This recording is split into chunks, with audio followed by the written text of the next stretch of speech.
So let's get down to it. It's a couple days removed now from UFC Noche. Grasso versus Shevchenko 2, and that main event of Alexa Grasso versus Valentina Shevchenko in the books and out of sight, but not without controversy. Let's just address the 10-8 in the room.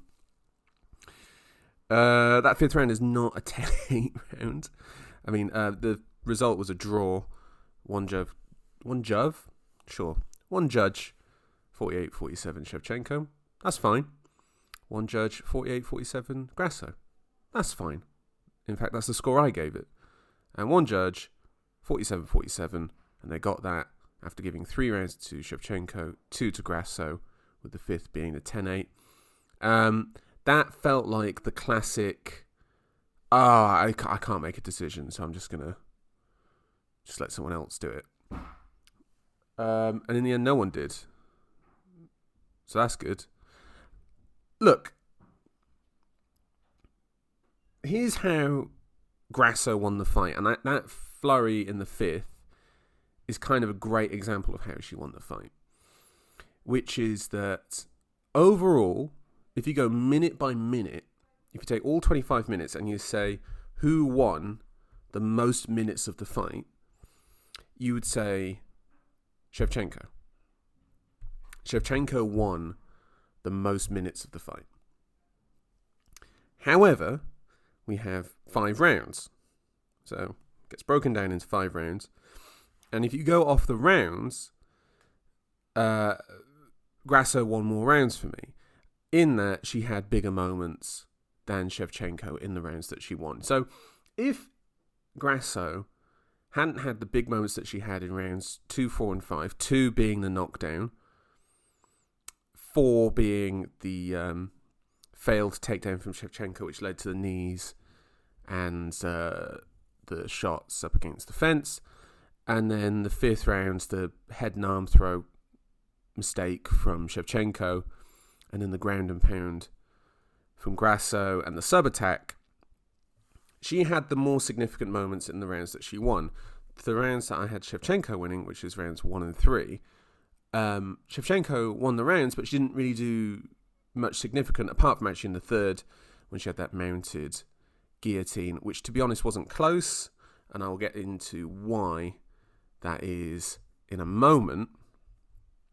But, when they're just striking at range, it's close, but Shevchenko edges it. Grasso just has bigger moments to win the rounds. That's just how she won the rounds, is that she had the more significant damaging moments in the rounds that she won. I hope that makes sense, what I've just said. Because if you actually look at the stats and you look at the rounds that Grasso got the 10-8, Shevchenko outstruck her 23-20, and that actually makes a lot of sense to me. I thought that Shevchenko was actually doing pretty well in that 5th round, circling off, was like, okay, she's gonna edge it. She's just gonna edge it. And then for some ungodly reason, she keeps going. It's like she keeps doing this head and arm throw, and she's done it in pretty much all of her fights. And against bad fighters, it doesn't work. And it does work. Sorry, I should say. And against good fighters, it doesn't work. And instead of acknowledging that, Tyler Santos is better than Jennifer I, she just keeps doing it. It's odd, really, really odd thing to keep doing, to keep failing at. Grasso gets the back, then gets the ground and pound from there, goes for the rear naked choke. Again, it wasn't that close, but, it's fine. I would score that round to her just off of that. Is there any debate that she didn't win that round, Grasso? I left that pause in there so that you could respond. Round 4, I gave to Grasso as well. And that was, again, even, with a slight edge towards Shevchenko, up until the failed takedown. And then Grasso, she had her in the sort of front chancery sort of headlock. And then just started throwing knees to the top of her head. And I was just like, oh. I was like, oh, that's lovely. And then Shevchenko, who, is always the classic thing. It's always the Sean Strickland thing of, I'm going to destroy you in there, I want to kill a person, and then does pitter-patter 1-2s. Shevchenko here saying, I won that fight, and actually she broke the rules because my fingertips were brushing the mat. And instead of actually defending the position, you try and game the system. And, Grasso has watched her Gegard Mousasi tapes and watched Mousasi Weidman, and that when Mousasi was throwing the knees to Weidman in a similar position, he was lifting Weidman up so his hands weren't touching the ground. And, that ended in a weird TKO victory for Mousasi, which, is fair enough. Weidman tried to gain the system. Shevchenko tried to gain the system. It failed. We know what you're doing in that situation of I put my hands down there. It's just like, yeah, but you need to have the knee down as well, which you did not have. So you gained the system and you weren't even close to trying to do it. I'm not giving Grasso the round off the fact of that. I'm giving Grasso the fact that she landed these significant strikes, these significant damaging strikes in that round to her. Round 3, I gave to Shevchenko because she had that mounted guillotine, which wasn't that close because Shevchenko was so high up. So in that sort of position, to be honest, I think that's a really hard position to finish now. And I think a lot of people have watched their Volkanovski-Ortega tapes. What's all these tapes that people are watching?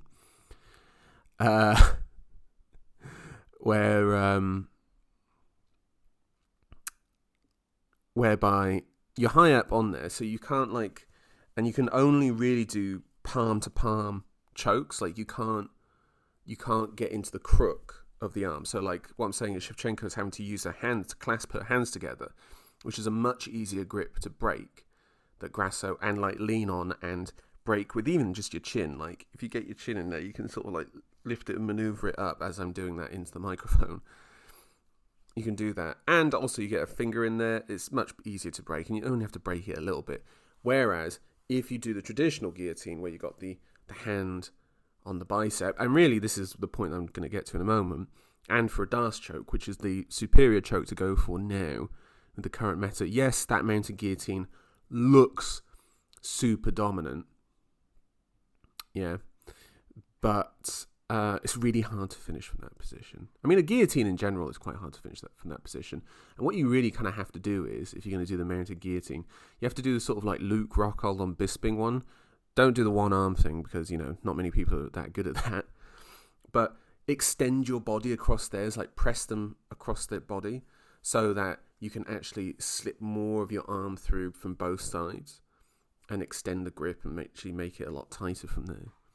The palm-to-palm one, that close and that tight to the head, it's just so much easier to break. You can just bend your elbow up if your arm is next to your body and actually just reach in there and then pull it back down with the fulcrum of the arm coming back down. So that's why I think Shevchenko should have gone for a D'Arce. You make it a lot more difficult to break that because you slip further down the arm and create the grip along the bicep. And also, you can actually adjust it as you're doing it. Of when you feed, you have to feed your hips into the other person's hips. So if you're both lying sideways on the mat and you've got the choke in, the D'Arce choke in, if you push your hips in towards theirs, pulls down on their head and sinks the choke in even further. So there's adjustments that you can make to it in the act of doing it. Whereas that mounted guillotine, not many adjustments you can get. Round 2 for Grasso due to the knockdown, which had the hilarious tumble from Shevchenko, followed up with a flurry of shots. Again, it's a more significant moment for Grasso, and she outstruck her in the round. I think that's fair. And in round 1, I thought it was quite interesting that Grasso came out in the orthodox stance and proceeded to get blasted into the body.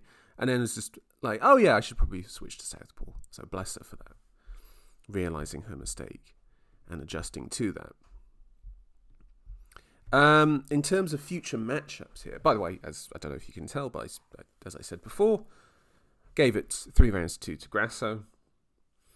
I am also okay with giving it 3 rounds to 2 for Shevchenko. I would say that actually the fourth round, in which I gave Grasso the credit for the big significant shots of the knees in that round, that's what won it for me, because it's like, yeah, quantity wise they're kind of similar, but quality wise I would give Grasso the edge on those knees. If you want to give it to Shevchenko as well that round, I'm fine with that. Absolutely fine with that. Future matchups here, I've got to say, it doesn't look good for either of these two. Particularly for Grasso, I think, Fiyaro, Manon Fiyaro, Tyler Santos, Erin Blanchfield will all be fancying their chances against Grasso, particularly Blanchfield. And actually, Tyler Santos is probably looking at Shevchenko and is like, well, I won that previous fight, so I want that back and I want to get that win over you. And Blanchfield, if she's not going to get the next title shot and it goes to Manon Fiyaro instead, she must be looking at Shevchenko now and is like the wounded gazelle on the savannah, because I honestly think Blanchfield could just absolutely destroy her. Could absolutely smash Shevchenko. Like, really tough matchups here for these two. There should absolutely not be a rematch. Like, this would be like maybe the least worthwhile trilogy.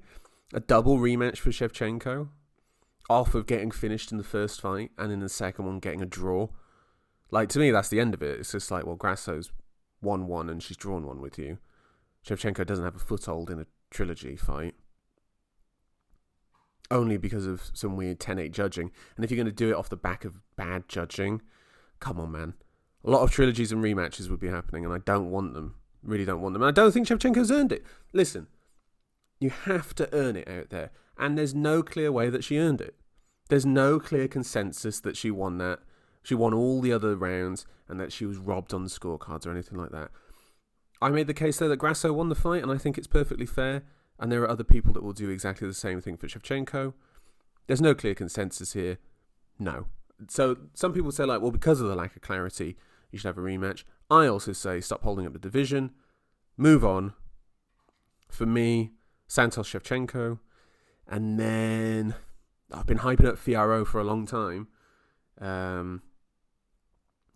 But I do think Blanchfield is the truth.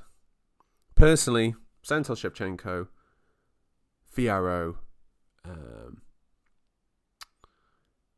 Grasso for the title. And then I would put Blanchfield co-main of Grasso, Fiyaro versus some absolute can that she's just going to go in there and buzzsaw through in like a minute. Hype her up. But you know what? That's the natural promoter in me, and that's why they don't want to let me in there. Give me the pencil, brother. You can like and subscribe to Hold On, I'm Talking Brother. Leave a comment if you wish, and we will get back to you. Email us at holdonbrother69@gmail.com. Like, subscribe, spread the word. Subscribe to us on Spotify and iTunes for the full episodes. At the moment, we will be doing those mostly for the pay-per-views, and then I'll be doing previews on the YouTube for the fight nights. Previews and reviews, I should say. And yeah, that is all. Thank you.